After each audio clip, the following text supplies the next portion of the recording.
it's the bother, cause I live to please you, Father. I am finished. All praise, honor, and glory unto Yahweh, Bahasham, Yahweh Shai, Bahasham, Rakadash. I want to give double honor to my apostles and elders that came before me, that brought me into this truth, and to you brothers that are out there putting in this work across the four corners of the earth. I say shalom to you as well. This is going to be called preparing for the master. Okay, as you saw in that intro, right? You saw the that robot there from an old cartoon television show, right? And that that little rap always stuck with me, man. Right? That's the type of spirit brothers need to be in, man. Got to be like robots out this thing, man. Okay, you have to be like a robot for the Lord, man. Nonetheless, this is the book of Revelation, chapter 2 and verse 25. Pardon me, I have this in the NLT. Chapter 2 and verse 25. Yep. But that which ye have already, hold fast till I come. As simple as that, man. And what do we have? We have this knowledge and this truth, this understanding of the scriptures. And it's of the utmost importance to hold on to that. Verse 26, and he that overcometh and keepeth my works unto the end, to him will I give power over the nations. You see this one? Okay, so just like that robot was working for the master and putting together all kinds of different things with a smile on his face and a sense of urgency, understanding that things needed to be done. Like you said, working for the master, preventing a disaster. Okay, and what's that disaster going to be? Being left here in Babylon the Great. Okay, being left here in Babylon the Great with all kinds of destruction and disasters falling upon Babylon the Great, as well as the other countries that are going to be hit with that thermonuclear destruction. Okay, all kinds of mayhem is going to be happening. And you're going to be in that disaster unless you put in that work, man.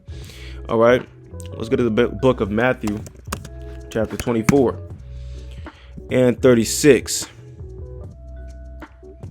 But of that day and hour knoweth no man, no, not the angels of heaven, but my Father only. But as the days of Noah were, so shall also the coming of the Son of Man be. For as in the days that were before the flood, they were eating and drinking, marrying and giving in marriage, until the day that Noah entered into the ark, and knew not until the flood came. And what? And knew not until the flood came, and took them all away. So shall also the coming of the Son of Man be. You see that one?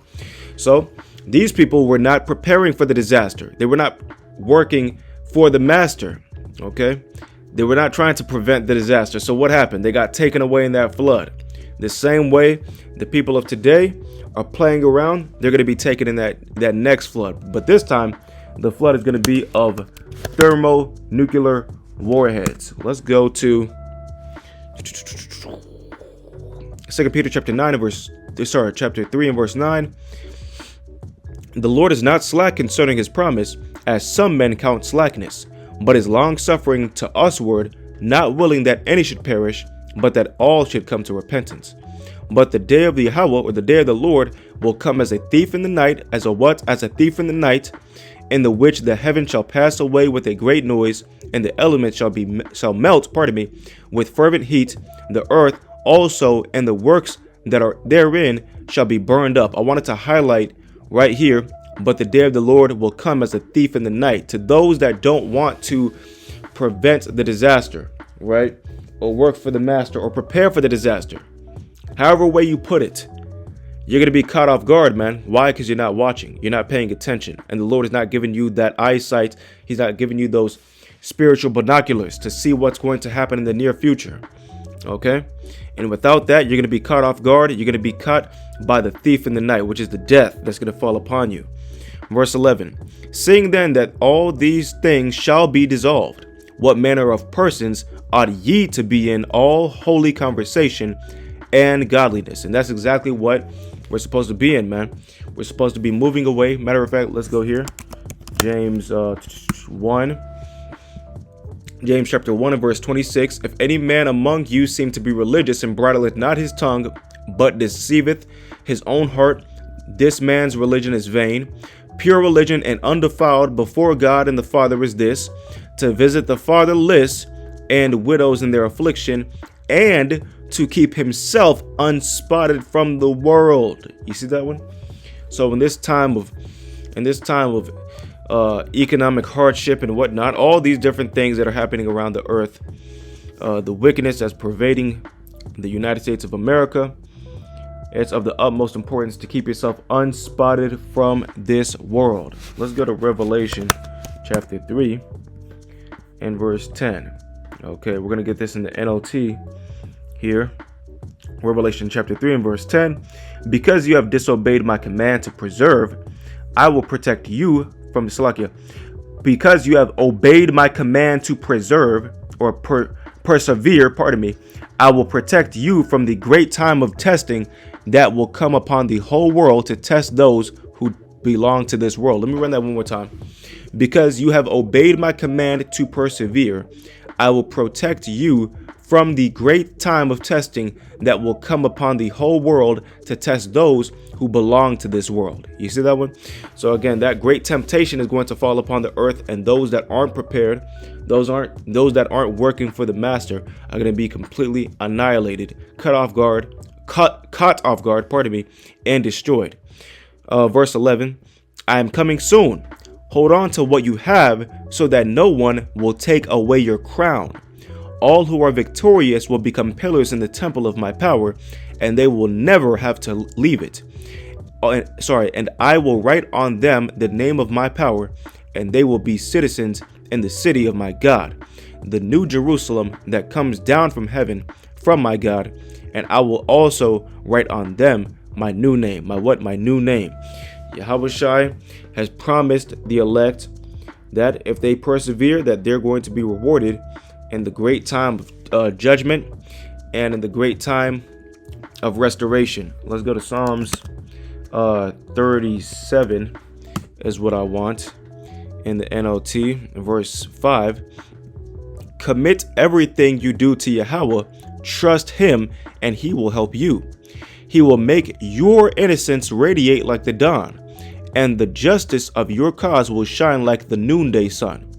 Be still in the patience of Yahweh. Be still in the presence of Yahweh and wait patiently for him to act. Don't worry about evil people who prosper or fret about their wicked schemes. And we're not fretting about these schemes. We're actually inviting them. We're waiting on these to come to pass, because we understand that the second the so-called white man Esau Edom wants to push that button, that's going to lead to the complete annihilation of his kingdom and the reestablishment of the tabernacle of David, man. Let's go to the book of Ecclesiastes 7 and KJV 7 and 7. Surely oppression maketh a wise man mad. A wise man mad, and a gift destroyeth the heart.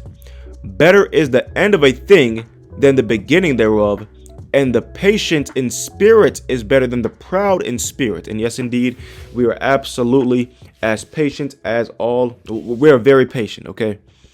We are extremely patient, and we're just waiting on that beautiful, magnificent, radiant day of the Lord. Let's go to Micah. But yes, obviously, we are quite mad, frustrated. We're going crazy over here. Some people might call us crazy, right? Because of the amount of faith that we have that the Lord is going to destroy this place, and that we don't have faith in America. Micah chapter 7 and verse 7. As for me, I will look to Yahweh for help. I wait confidently for God to save me, and my God will certainly help me. Do not gloat over me, my enemies, for though I fall, I will rise again. Though I sit in darkness, Yahweh will be my light. I will be patient as Yahweh punishes me, for I have sinned against him. But after that, he will take up my case and give me justice for all I have suffered from mine enemies. Yahweh will bring me into the light, and I will see his righteousness. Then my enemies will see that Yahweh is on my side. They will be ashamed that they taunted me, saying, so where is Yahweh, that power, that God of yours? With my own eyes, I will see their downfall. They will be trampled like mud in the streets. And that's what we're hoping for, man. Not only are we hoping that the Heavenly Father completely annihilates these people out here, these wicked evildoers, the enemies of the Lord, and that we're able to see it, Slakia, or that we're able to see it or be saved from it, but that we're also able to see it. Okay, of course, we don't want to be caught in the same lot as these people that don't serve the Lord. Okay, but we would also love it that much more to be able to see the downfall of our enemies, man. How much more beautiful could that be, man? I mean, come on. Now we're gonna go to shunted here. What is it called? Prepare. I want to go to the Merriam-Webster's definition of the word prepare. Okay, so prepare. To make ready beforehand for some purpose, use, or activity. Like, let's see here. Prepare food for dinner. Farmers preparing the soil for planting. To put in a proper state of mind. You see this one? Okay. And right now you have to be in that proper state of mind, preparing for that day of judgment, that day of affliction. All right. Let's go to Isaiah. We went to this in the last lesson. Of course, this is a classic here. The book of Isaiah, chapter 33 and verse 6. And that day he will be your sure foundation, providing a rich store of salvation, wisdom, and knowledge. The fear of Yahweh will be your treasure. You see that one? Let's go to that in the KJV. And wisdom and knowledge shall be the stability of thy times, and strength of salvation. The fear of Yahweh is his treasure. Okay?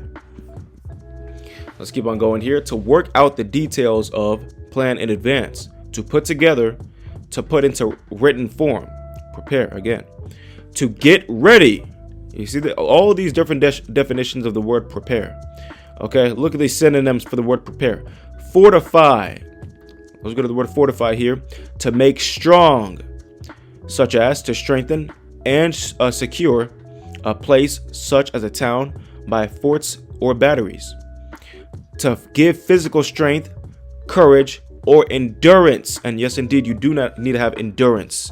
Okay, you must have endurance if you want to be prosperous in this walk. All right. When I say prosperous, I'm not talking about carnally. Okay. Now let's go to prepare. The etymological definition, mid 15th century. Set in order or readiness for a particular end. You see that one? We can pretty much stop it right there. Okay. But again, I want to read that one more time. Set in order or readiness for a particular end. And what's the end? The end of Esau's kingdom. And that's what we're waiting on, man. That's it. Okay, but Lord willing, this is edifying. That was pretty much it. All right. I want to say, Kala Yahweh, Bahashem Yahweh Shai, Bahashem Rakadash. I want to say double honor to my apostles and elders that came before me that brought me into this truth, as well as you sincere brothers that are putting in this work across the four corners of the earth. I say shalom to you as well. The water to you listeners. Again, until next time I say shalom.